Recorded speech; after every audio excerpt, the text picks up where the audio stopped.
السلام عليكم ورحمة الله وبركاته. الحمد لله وكفى والصلاة والسلام على عباده الذين اصطفى. أما بعد، رب اشرح لي صدري ويسر لي أمري واحلل عقدة من لساني يفقه قولي. رب زدنا علما، رب زدنا علما، رب زدنا علما نافعا. آمين. We are discussing about the great sociologist, philosopher of history, anthropologist, one of the greatest minds we have produced, Al-Imam Abdul Rahman ibn Khaldun, rahimahullah. In the previous session, we read some lines from the beginning of his great Muqaddimah in understanding the higher meanings of history. In today's session, we will talk about the maqasid of history, again based on the Muqaddimah of Ibn Khaldun. What are the higher intents of history, benefits of studying history, the methodology a Muslim should adopt in understanding the world history in general and the Muslim history in particular. In this area, we have some mature ideas given by Imam Ibn Khaldun, which were discovered by the Western historians and sociologists very late in 18th and 19th century. Imam Ibn Khaldun talked about these ideas many centuries before. What was discovered in 18th and 19th century, he talked about it in 13th century, Christian era. So let's focus on understanding the higher maqasid of history. And for that, we will take again the Muqaddimah of Ibn Khaldun and read from it, read from the relevant parts, inshallah. Imam Ibn Khaldun, as we have discussed, he is the first scholar to adopt the methodology of integration of ulum, integration of knowledge, integrating many different fields of knowledge in understanding the phenomenon of rise and fall in the nations and the civilizations. We said he integrated or used political science, anthropology, history, sociology, even economics in understanding the rise and fall of nations. And this is, again, many centuries before when it was used and discovered in the West. The Western civilization has benefited from all human civilizations. And this is one of the great qualities of Western civilization, that it was able to benefit from the best qualities of all civilizations and nurture it, cultivate it. And the Muslims, on the other side, the great legacy we had, we lost it. We were not able to cultivate it as it should have been cultivated. So the revival of the Ummah, the Tajdid of the Ummah, lies in primarily going back to our legacy, rediscovering it, understanding it, and basing our contemporary revival on it. So we don't say that Salaf have done everything for the Khalaf, or Salaf have not left anything for the Khalaf. We are of the opinion, like Imam Ibn Abdul Barr, rahimahullah, the great muhaddith and faqih, used to say, Kam taraka salafu lil khalaf. Salaf have left a lot for the Khalaf. So we don't stop at that. We don't fall into stagnation of knowledge by stopping at what our Salaf, the pious predecessors, the early scholars even the Khalaf, Mutaqaddimin and Mutaakhirin have left for us, and we blindly imitate it and try to copy it in modern times. This would be a wrong method. But we base our foundations on it, and then we construct this great palace of revival in contemporary times. So it is important to connect with our history and legacy in all ulum, and to take it as a starting point. So how did Imam Ibn Khaldun understand the higher meanings of history? What is history? What is the reality of history? The first point here is about haqiqatu at-tarikh, the reality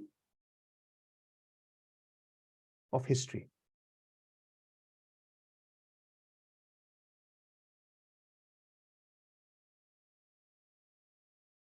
Haqiqatu at-tarikh. What is the reality of history? What is the purpose of history? So we can say reality here means purpose. In explaining the purpose, Imam Ibn Khaldun says in the Muqaddimah, page 125, اعلم أنه لما كانت حقيقة التاريخ أنه خبر عن الاجتماع الإنساني الذي هو عمران العالم. You must understand that the reality of history is khabar. History is about narrations, information which has been narrated to us. خبر عن الاجتماع الإنساني, narrations about the human societies, الذي هو عمران العالم, which is the foundation for the development of this earth.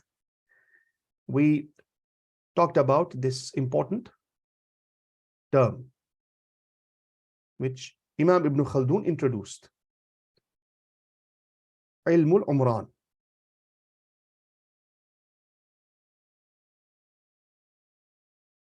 Umran is development, developing this earth. Allah subhanahu wa ta'ala has placed us in this earth so that we can develop it. We can create societies, we can create civilizations. So the purpose of history is narrations about this Umranul Alam, how different societies develop this earth.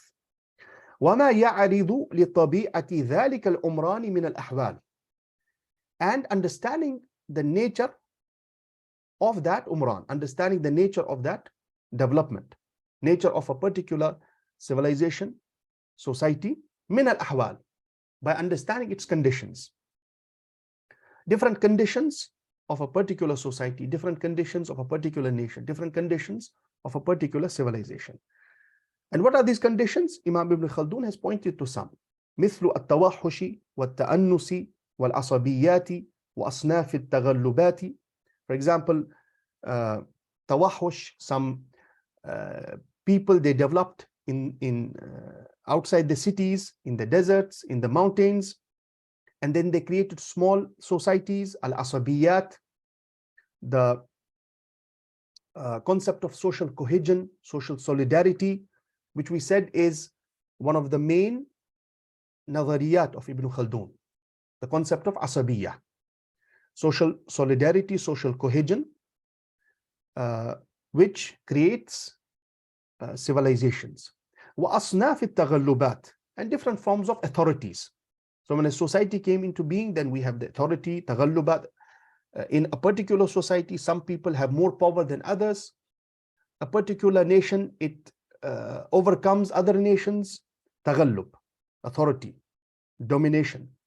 لِلْبَشَرِ بَعْضِهِمْ عَلَى بَعْضٍ, understanding the taghallubat, dominations of some people over others, authority of some people over others. وَمَا يَنْشَأُ مِنْ ذَلِكَ مِنَ الْمُلْكِ وَالدُّوَلِ وَمَرَاتِبِهَا, and from it comes into being the concept of state, the concept of nations, states, hukuma, al-mulk, political authority, and it's different, and it's different levels and types. وما ينتحله البشر بأعمالهم ومساعيهم. And in that particular society, what different people take as their skill, different forms of labor, different skills, من الكسب والمعاش, by which they earn their livelihood. والعلوم والصنائع, different forms of knowledge, sciences, صنايع, skills. وسائر ما يحدث من ذلك العمران بطبيعته من الأحوال. And other forms of conditions which happen in a particular society.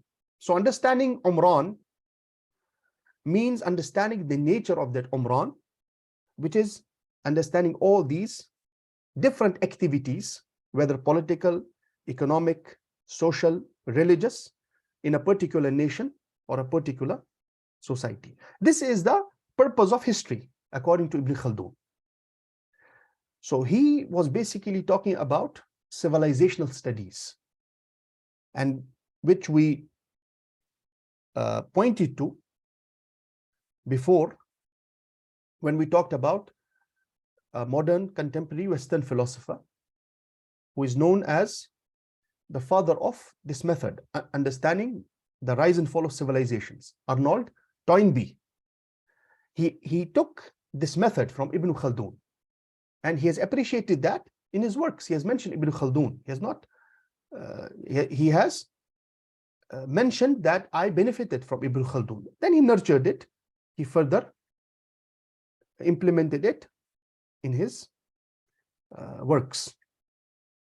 So basically, Ibn Khaldun shifted from the methodology of the historians who came before him, which he appreciated and mentioned in the Muqaddimah, like Imam al-Tabari, Imam al-Mas'udi, and other great historians. He shifted from their method in not focusing on only narrating the historical knowledge, because the previous historians, they focused on narrating without going deep into understanding the higher purposes of history and the causes. He shifted from it. So according to him, the haqiqah of history, the purpose of history, is not only to narrate the history, to know and memorize the legacy and mention it on different occasions, like the Arabs used to do in different gatherings for pride and so on and so forth, as we have mentioned. The real purpose of history is understanding these ahwal, understanding the changes which occur, understanding the social factors in a particular society, which help in developing that society. So in another place in the Muqaddimah, he says, in explaining this further, لأن الأخبار إذا تُمِدَ فيها على مجرد النقل. In akhbar, in the narrations, which is history, if we only rely in it on the methodology of naql, methodology of narrating, and we are narrating the akhbar with connected chains, as the previous historians used to do, وَلَمْ تُحَكَّمْ أُصُولُ الْعَادَةِ وَقَوَائِدُ السِّيَاسَةِ.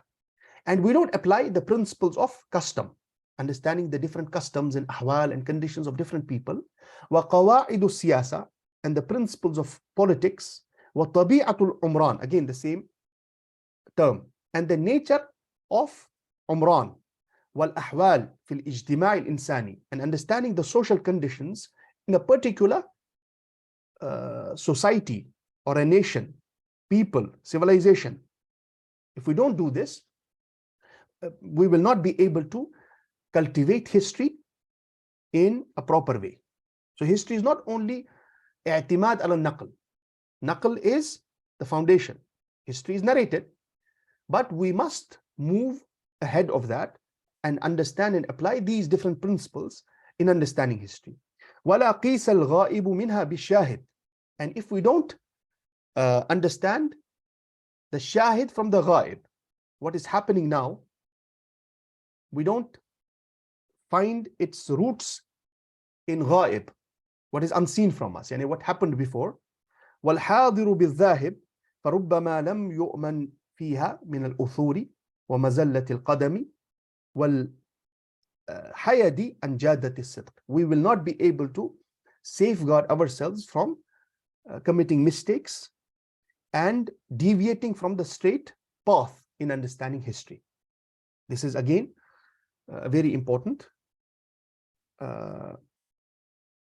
mas'ala. So he says, in understanding Umran, a society, a nation, we must apply some ulum. Number one, we must apply the custom.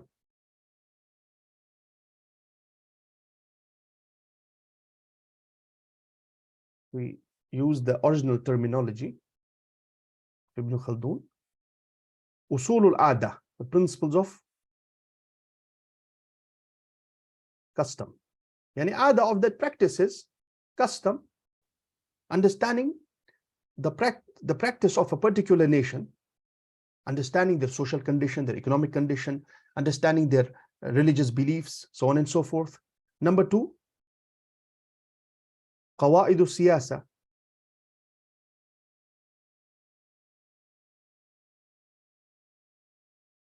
قواعد السياسة, the principles of politics. طبيعة الأمران, طبيعة الأمران, the nature of Umran, the nature of society, different conditions, and قياس الغائب على الشاهد,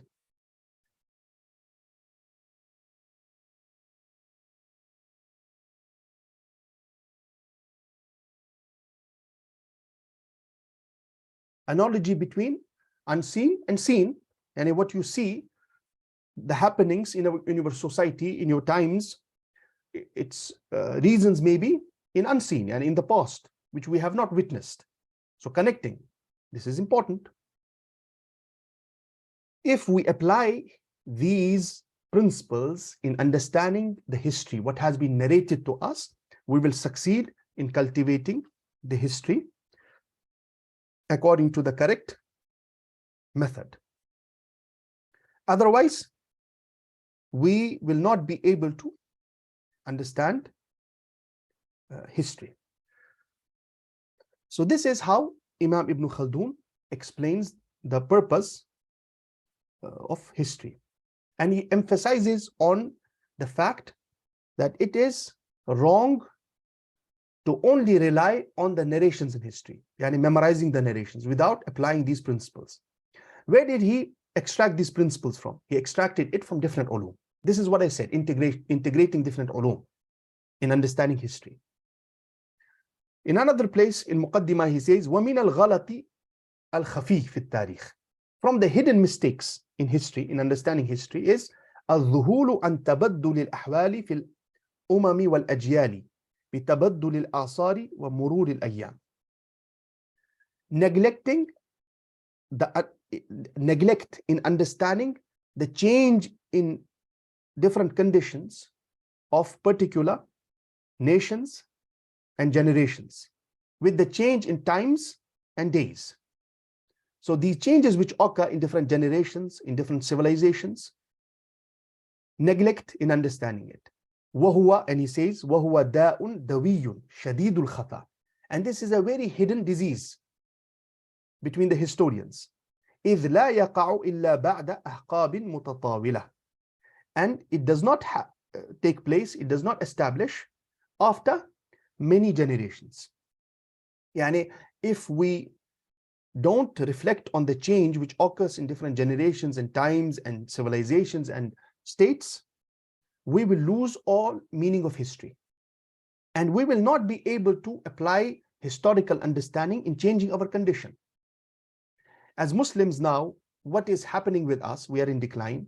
If we don't search for its reasons in the past, in our history, the mistakes we committed, beginning from the times of the Sahaba, radiyallahu anhum, till our times, we will never be able to create a proper revival in the Ummah.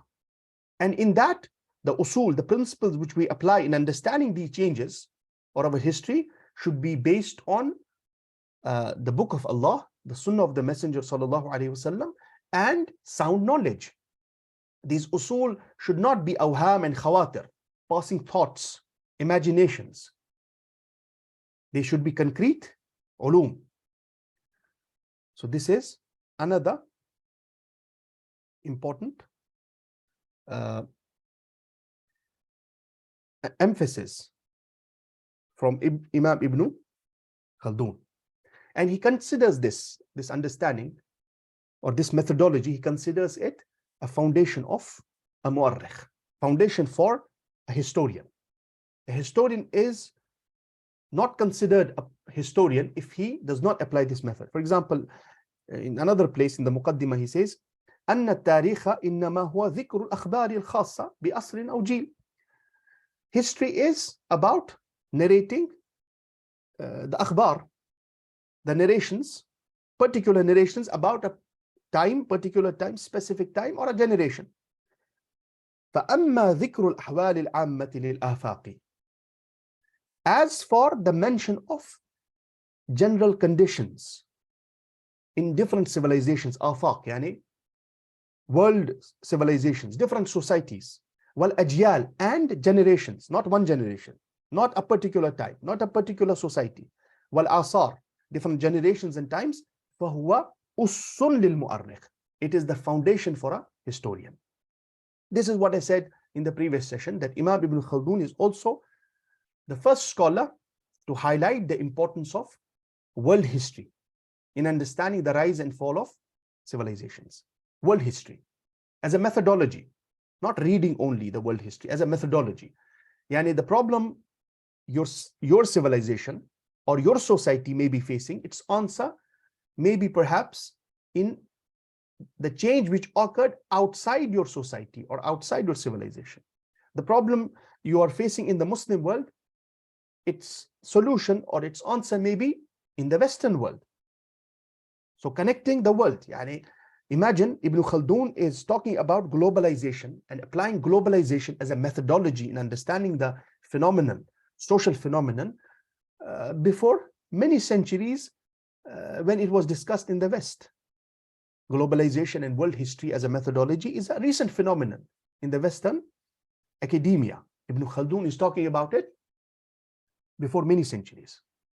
So he says a historian should not focus on only understanding his times or his generation, because what is happening in his time or his generation, its answer may be in the conditions of the previous generations or in different times, in different civilizations.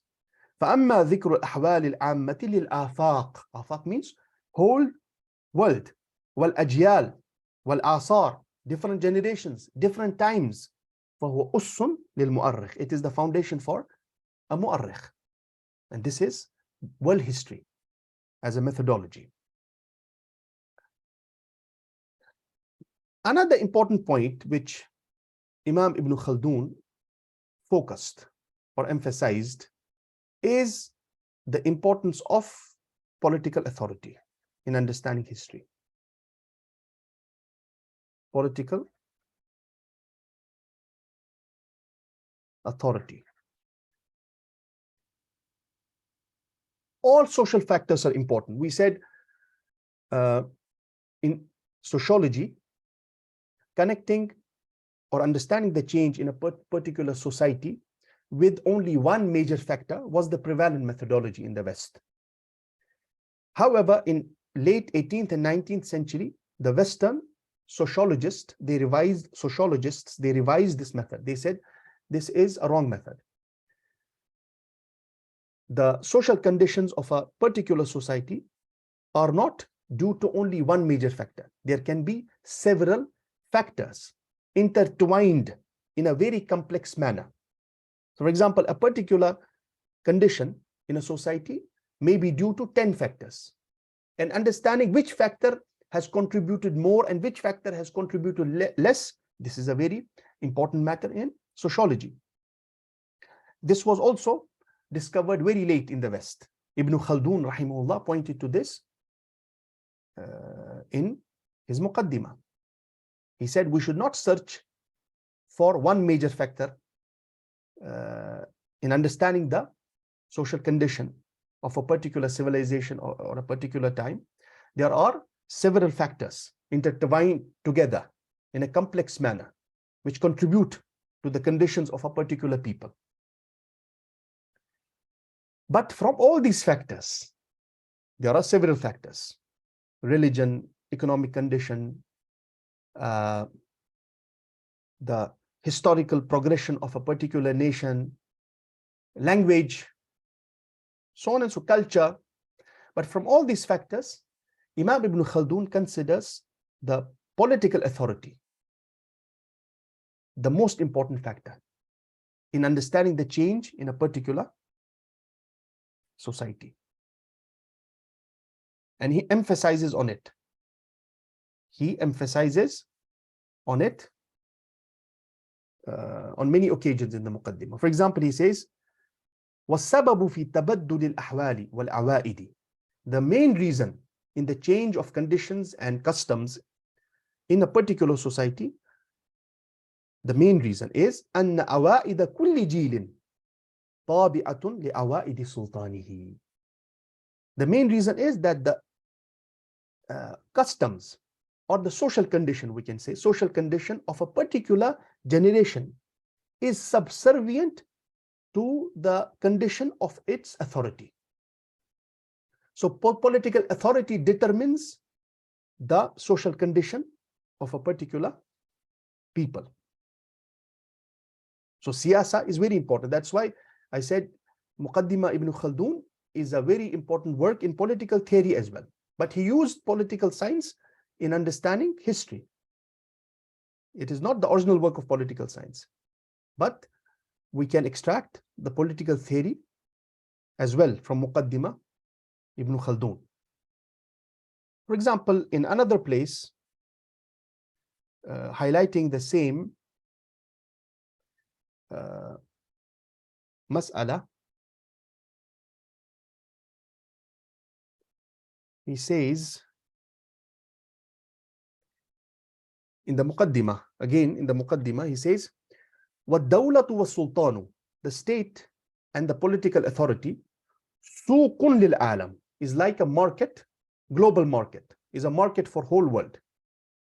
And reflect on the ta'bir, the beautiful ta'bir of Ibn Khaldun. وَالدَّوْلَةُ وَالسُّلْطَانُ, the state and the political authority is like a global market. تُجْلَبُ إِلَيْهِ بَضَائِعُ الْعُلُومِ وَالصَّنَايَةِ.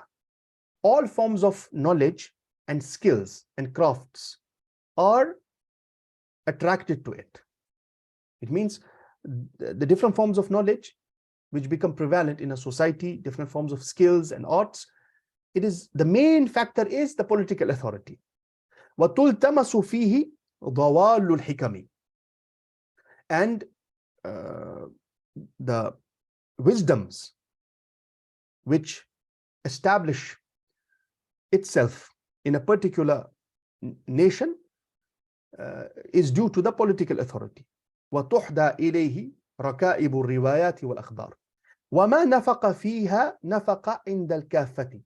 And whatever becomes established or prevalent due to the political authority, it becomes established and prevalent in the common masses and the society as well. So political authority will determine the rise and fall of a particular nation, the forms of different forms of knowledge, sciences which become prevalent in a society, the overall social condition of a particular people will be determined by the political authority. Then he says, فَإِن تَنَزَّهَتِ الدَّوْلَةُ عَنِ التَّعَسُّفِ وَالْمَيْلِ وَالْأَفِنِ وَالسَّفْسَفَةِ وَسَلَكَتْ النَّهْجَ الْأَمَامَ وَلَمْ تَجُزْ عَنْ قَصْدِ السَّبِيلِ. If the state political authority is good, it is pure from injustice, from ta'assuf, from all forms of oppression, it practices justice, وَسَلَكَتْ النَّهْجَ الْأَمَامَ, and it follows the balanced path. Yani if the political authority is good, it is not oppressive, it is not despotic. وَلَمْ تَجُزْ عَنْ قَصْدِ الصَّبِيلِ, and it does not deviate from the right path. نَفَقَ فِي سُوقِهَا الْإِبْرِيزُ الْخَالِصِ. نَفَقَ فِي سُوقِهَا الْإِبْرِيزُ الْخَالِصِ. Pure gold will be sold and established in its market, which means the social condition of the people living in this form of political authority, which is just and good, will be the best. Pure gold. Best forms of knowledge will become established. Justice will prevail. And this will affect all areas of society. It will affect the language, it will affect the culture, it will affect the arts, the skill, the justice, it will affect the social condition in a positive way.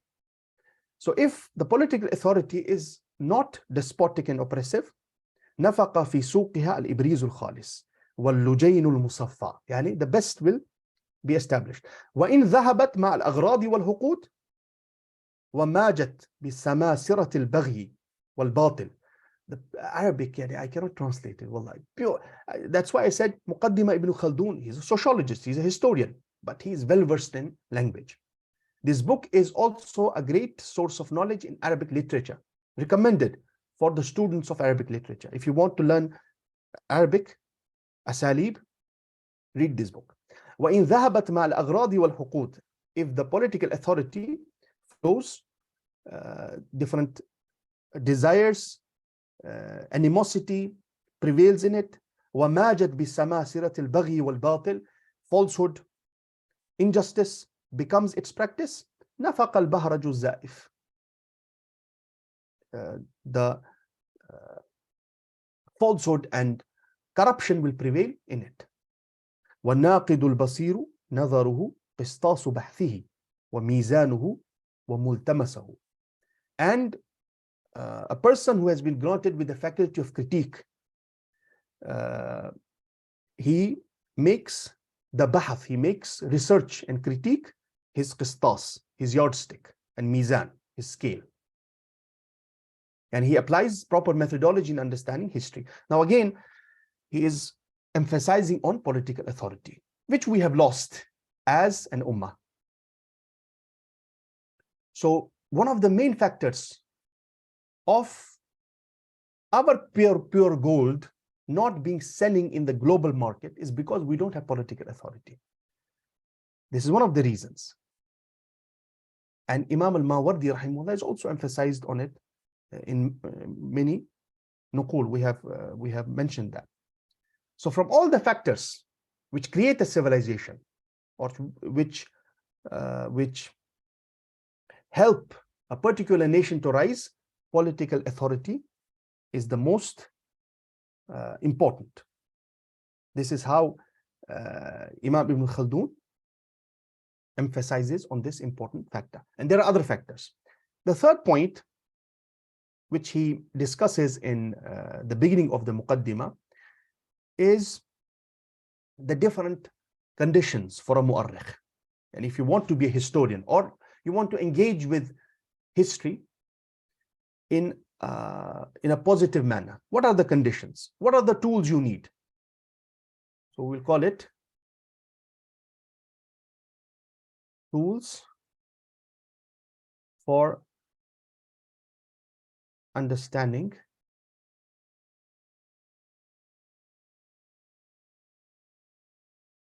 history. In explaining this, he says in the Muqaddimah,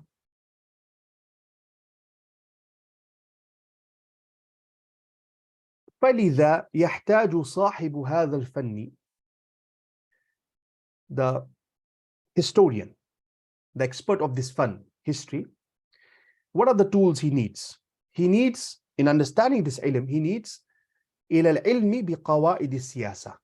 He must be well versed in the principles of politics, understanding the political theory, political conditions of a particular nation. Again, this comes in the beginning. وَالطَّبَائِعِ الْمَوْجُودَاتِ. He must understand the nature of the existence. He must understand the nature of a particular nation. If you want to create a change and revival in a particular nation, and you are doing it in a way which goes against their nature, like Allama Iqbal, rahimahullah, he says, फितरत के मकासिद की करता है निगहबानी या बंदा सहराई या मर्द Kohistani. The real revival and change is only caused by two types of people. Banda Sahrai, a person who lives in the desert, and Marde Kohistani, a brave heart who survives in the mountains. Okay, because the living conditions of a nation have the living conditions of a particular people and a nation, they contribute to their nature, their istita'a, their capabilities. So now if you are creating a change in a way which goes against the nature of a particular people or a particular nation, you are wasting your efforts. You're wasting your efforts. So the methodology of change in a nation or people who have always remained slaves and they were colonized for centuries will be different from people who are never colonized. Their way of thinking, their social structures will be completely different.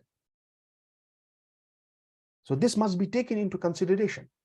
Even the great prophets, alayhimus salam, they would take the condition of a particular person or the people into consideration in their da'wah. For this reason, the scholars have explained that the Prophet ﷺ would give different answers to different people with the same question.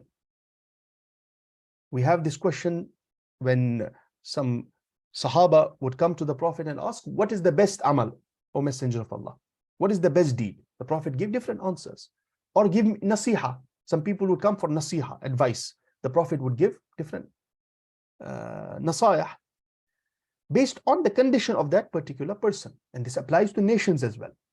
So Ibn Khaldun says, it is very important to understand tabaya, the nature of mawjudat, the nature of the existence. وَاخْتِلَافِ الْأُمَمِ وَالْبِقَاءِ, and the differences in the nations and places. The ecology of a place also contributes to the rise and fall of a particular nation. So a place which is landlocked from all sides, resistance in it is difficult than a place which is a desert. This has, or mountains. So it decides the fate of nations. The geography. Some people are, or some nations are blessed geographically. And this must be taken into consideration. Wal-asar, and the times, fi siyari wal-akhlaqi wal-awa'id. Yani understanding these principles in the rise and fall, or in understanding the akhlaq, the etiquettes, the ethics, the customs, the nihal, different religious practices and sects, wal-madhahib, وصائر الأحوال, and all social conditions, والإحاطة بالحاضر من ذلك, and encompassing the witnessed phenomenon, and encompassing all these factors, and then ومماثلة ما بينه وبين الغائب, and comparing it with ghaib, comparing it with what has not been witnessed in the past, من الوفاق أو بون, comparing it and understanding whether it agrees with the past, yani these conditions may have been repeated in the past, or they may disagree with what has happened in the past. If we were different from this in the past, what change occurred within us, within a nation, and we became something different? Understanding these factors, ما بينهما من الخلاف والتعليل المتفق منها والمختلف, and understanding the causes of agreed upon and disagreed upon. So if this particular, we are studying a particular social phenomenon, it happened in the past. If it agrees, why does it agree? If it disagrees, why is it disagreeing? وَالْقِيَامِ عَلَى أُصُولِ الدُّوَلِ وَالْمِلَلِ. And understanding generally from all these manahij and principles, understanding the foundations of different states, civilizations, وَمَبَادِئِ ظُهُورِهِمَا, and the mabadi, the beginnings or the factors which led to its rise, وَأَسْبَابِ حُدُوثِهَا وَدَوَاعِي كَوْنِهَا, yani the factors and the causes which led to the rise of particular civilizations or nations, وَأَحْوَالِ الْقَائِمِينَ بِهَا, and understanding the conditions of even those who were at the helm of the affairs in a particular civilization. The rulers, the scholars, how did they contribute? How did they stop the civilization? How did they nurture it and stop it from declining? Understanding their ahwal also. وَأَخْبَارِهِمْ حَتَّى يَكُونَ مُسْتَوْعِبًا لِأَسْبَابِ كُلِّ حَادِثٍ, until this encompasses all factors and causes in a particular condition.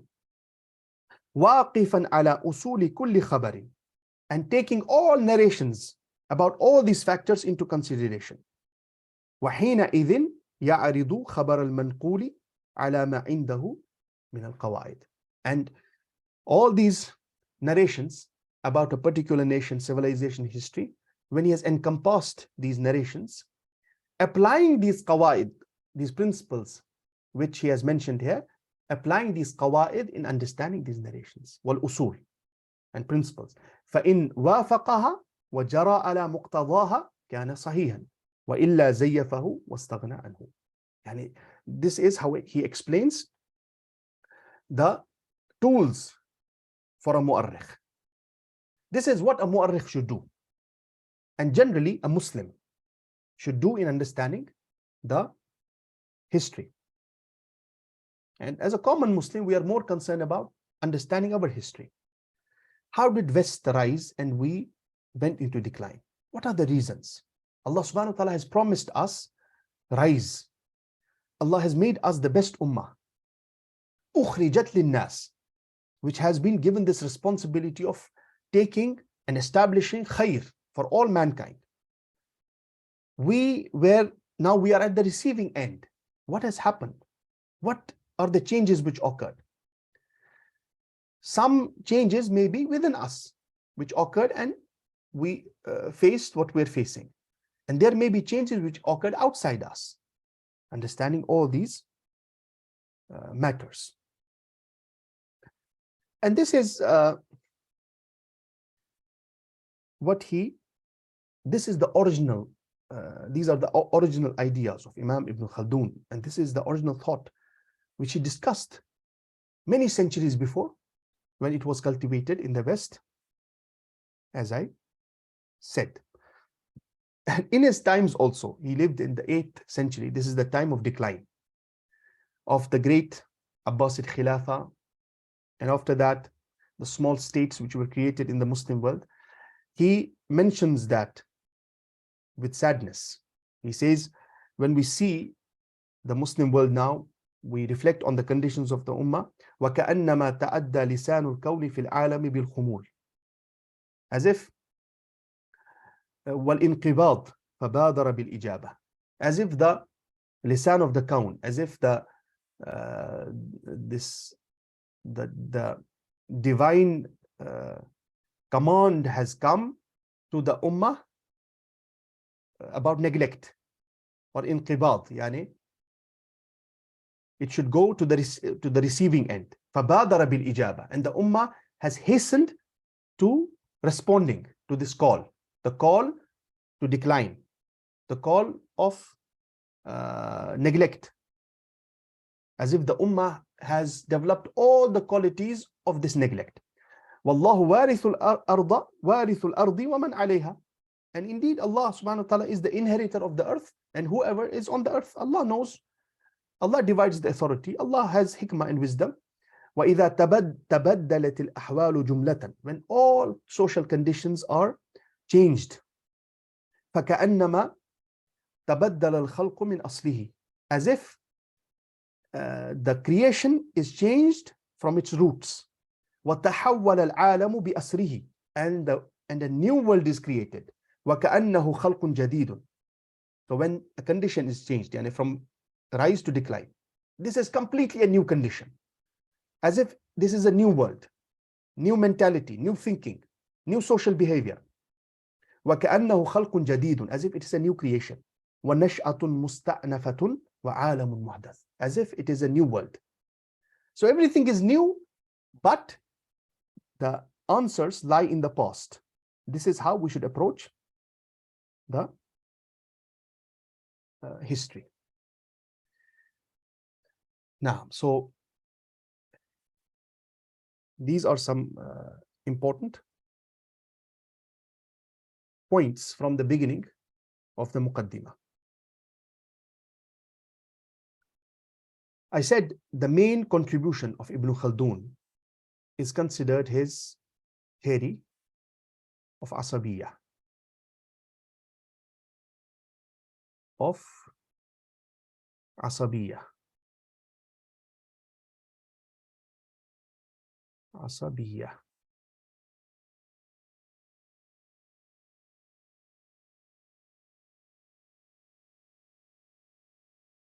which we said is a concept of social solidarity with an emphasis on Asabiyya is a concept of social solidarity with an emphasis on unity, group consciousness, and a sense of shared purpose and social cohesion. Asabiyya is the asl, it is the foundation of social dynamics. Asabiyya, this social solidarity, group consciousness, is the asl, according to Ibn Khaldun. It is the foundation of social dynamics. And if a society does not have any principle around which they gather, they don't have any foundation for group consciousness, they don't have any sense of shared purpose, they can never turn into a civilization. They can never contribute anything positive to themselves and the world. And based on this concept of Asabiyya, which he says, Asabiyya is the asas of Umran. Al-Asabiyyatu, we can say Ibn Khaldun, his main idea is Asabiyya, which is Al-Asabiyyatu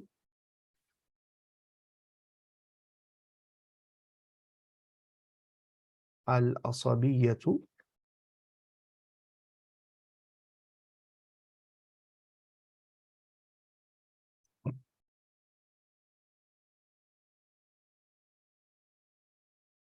Al-Asabiyyatu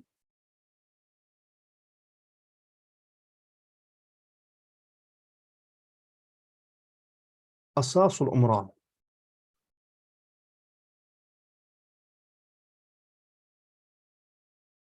The pen is acting in a weird manner. Al-Asabiyyatu Asasul Umran. Asabiyya is the foundation of a society, social idea. Asabiyya is the foundation of social dynamics. Asabiyya, he connected this concept with al-Dabtul Ijtima'i, social control, and social morphology in general. We talked about social morphology. And these concepts were discovered by the Western sociologists and philosophers of history in the 18th and 19th century. And they used these concepts to understand societies, civilizations, so that they can take a particular nation, a particular people, civilization to the path of Umran, to the path of development. Inshallah, we'll talk about this main concept or contribution of Ibn Khaldun, which is the concept of Asabiyya, more in the next session. And how can we cultivate it? Because Ibn Khaldun talked about it in a pre-modern society.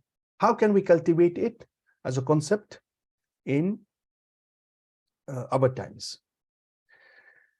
We ask Allah subhanahu wa ta'ala to grant us understanding. We ask Allah subhanahu wa ta'ala to help us contribute in the revival of the ummah.